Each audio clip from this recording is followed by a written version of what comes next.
Sometimes I feel like whenever I get a new haircut on the channel, it's like a brand new start, something new. It's like a brand new me. I don't know about you guys, but every time I get a new haircut, I just feel like it's brand new me, new time, new month. So with all that being said, I'm Matt, and welcome to a new video. This one I want to talk about sneaker resale and what the hell is happening with it. Now, as all of you guys might know already, there are a few big players in terms of sneaker resale. There is StockX is my main go-to. It's really where you can find the cheapest deals on new shoes usually, and for as much crap as they might get, they're actually really good about how they legit check shoes. There's some stuff that might slip through, but it's like any of them with any regular consignment store.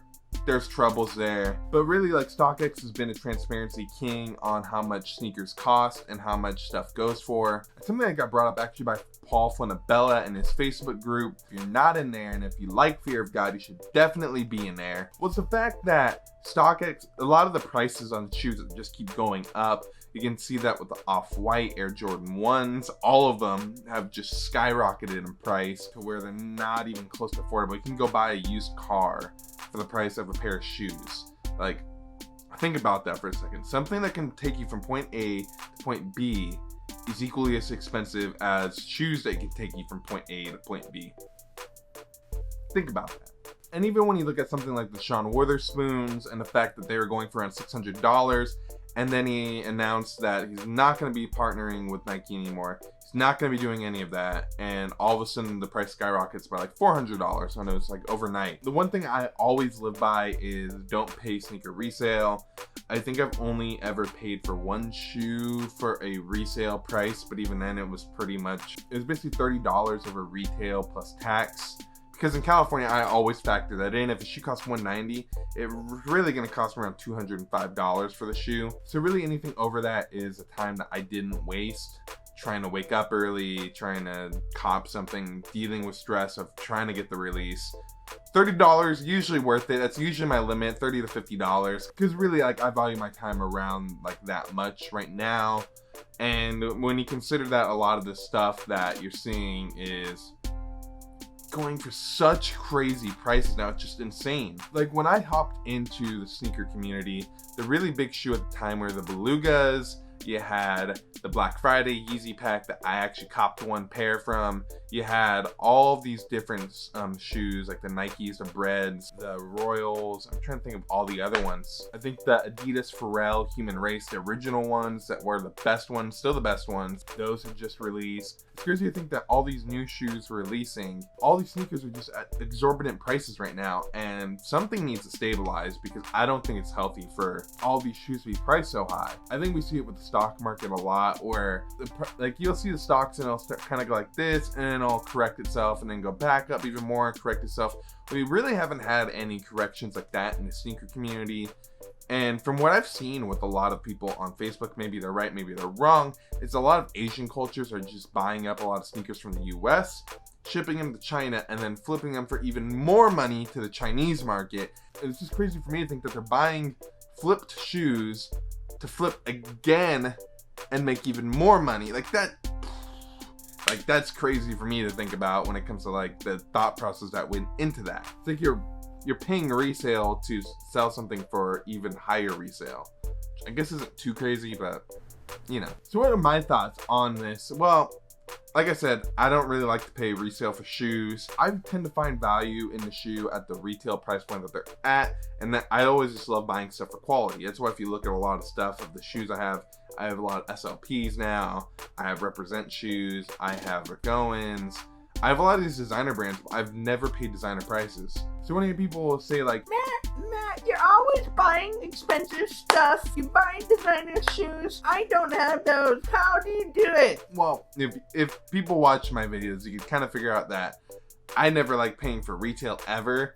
And so if I could find a pair of $600 shoes for $200, that's way hell of a bargain versus paying $200 for a $200 pair of shoes. Coming back to it, I've said it a few times, but really like the reason I don't own any Air Jordan 1 is that I keep finding these deals on designer sneakers that do take some notes from a Jordan 1, but then elevate it a bit to make it completely different. I value my individual style and the price point that they're at and the quality that they're at that price point over just an Air Jordan 1. I still love seeing the bread and all, but come on.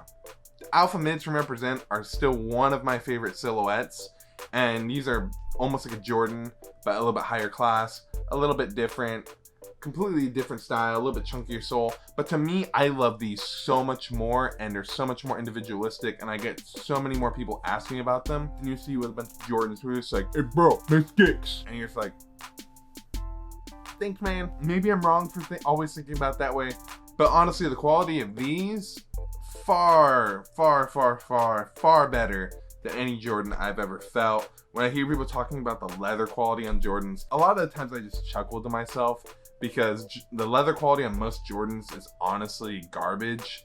They're not good whatsoever. And whenever someone's like, oh dude, it's so buttery and smooth, I'm like,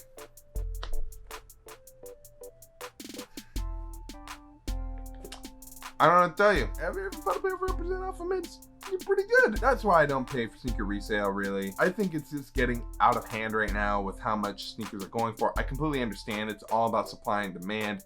The fact that the supply on all of these shoes is extremely low, and a lot of these shoes, like the Air Jordan ones, they get really dirty really easily. They don't really last for a super long time from what I've been seeing. And even then, like, I feel that because of how limited and how expensive these shoes are, it's only making replica sneakers a more viable option for most people. Now, it's something that I don't personally do. It's something that I don't personally like. I don't pay for any replica sneakers. It's not against any of the people that do that. I just personally don't care for it. I'd rather just own the real thing, or if I can't own the real thing, then either just save up for it or just go look at something else. I can't afford a pair of Off-White Air Jordan 1s, and even if I could, it'd be such an irresponsible purchase. But for me, something like the Alpha Mids from Represent, not sponsored at all, but all jokes aside, something like that I bought for $100 is so much more practical than paying $5,000 in my size for an Air Jordan 1 Chicago Off-White. Like, it just doesn't make any sense. You could buy so many pairs of these for the same price as one Off-White Air Jordan 1. Now, there is the people that do collect it and really love collecting shoes, and I don't have anything against that. Like, I feel like that's what sneaker culture is about in the first place, is just connecting people. But for me, if I can't afford it, I'm not gonna buy it. I don't wanna put on an image for anybody else. I get the people that buy it. I don't have anything against you if you buy it. I actually like staying on top of all the stuff at the Rep Sneakers Reddit, and I don't post anything at all. I just like watching and seeing what replica stuff is coming out, because it's getting crazy good. Like, you can buy a pair of fake Yeezys now, or replica Yeezys now, and they're really good. They're scary good. They're getting to a point where you can't tell a difference unless you like take out the insole and you do something crazy. And let's be real, if someone's getting that close to you, you just kick them in the face and then you just say, stop touching my freaking shoe. Like, it's just a shoe. I think the push of social media, Instagram and YouTube, is really pushing like fashion and sneakers to the forefront, whereas before maybe you had a million eyes on these 5,000 shoes and it was just a small tight-knit community. Now you have millions upon millions millions of people around the world looking at stuff. Like, I know me, even putting me into the situation, is I wouldn't know anything about the sneaker community if it wasn't for YouTube. I would have never really gotten into it. I saw a pair of NMDs and I fell in love with them.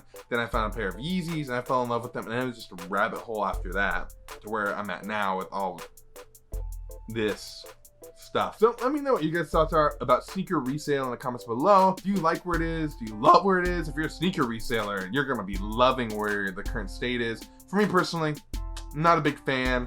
I think there will be a correction at some point, but I don't even know what that would look like, so I think I'm just wrong on that aspect. Let me know what you guys' thoughts are in the comments below. And if you're new here, please subscribe to the channel. It really helps me out. Let us know that you're enjoying the videos. As a small YouTuber, every subscriber counts. I care about every one of you. I reply to every single comment below, and if I don't, it's just because YouTube sucks at sending me a notification. But like always, please like, comment, and subscribe. And I'll see you in the next video.